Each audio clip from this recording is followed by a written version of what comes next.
Hi friends, నెయ్యి చేస్తున్నాను అనమాట.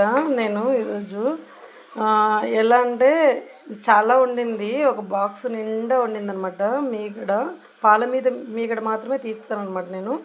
అది మంచిగా నేను ఈ గిన్నెలోనే అనమాట. వేరే మిక్సీలో అందుకైతే కనుక అంత దిడ్డు దిడ్డుగా ఎక్కువ ఆయిల్గా ఉంటాయి కదా, అవంతా ఏమీ అవసరం లేదు.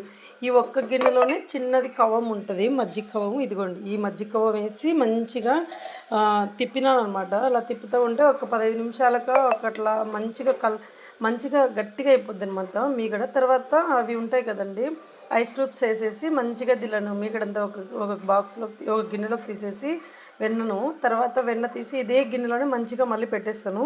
చూడండి, ఒక హాఫ్ కిలో దాకా ఉంటుంది దగ్గర దగ్గర నెయ్యి.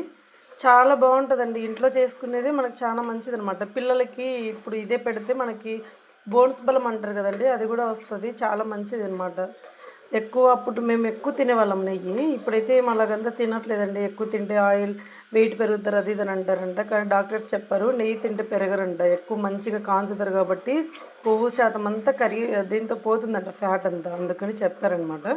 చూడండి, ఇందులో మొత్తం అయిన తర్వాత ఇవి 2 తమలపాకులు వేస్తాను అనమాట. నాకు చెట్టు ఉంది, చెట్టుకు పిక్కున్నాను అనమాట. ఈ 2 వేసేస్తాను అంతే, అయిపోయి అక్కడితో నెయ్యి అయిపోతుందండి. చూడండి, బ్రౌన్ కలర్ వచ్చేస్తుంది. అలానే నేను తమలపాకులు వేస్తున్నాను. చూడండి, కలర్ కూడా వస్తాయి. చూడండి, మంచిగా పట్టపట్ట అనేస్తాయి. చూడండి, అంతే. ఓకే ఫ్రెండ్స్, మీరు కూడా నెయ్యి చేస్తే ఇలా చేయండి. ఓకేనా? Bye friends. మా వీడియో నచ్చితే ఒక లైక్ చేయండి.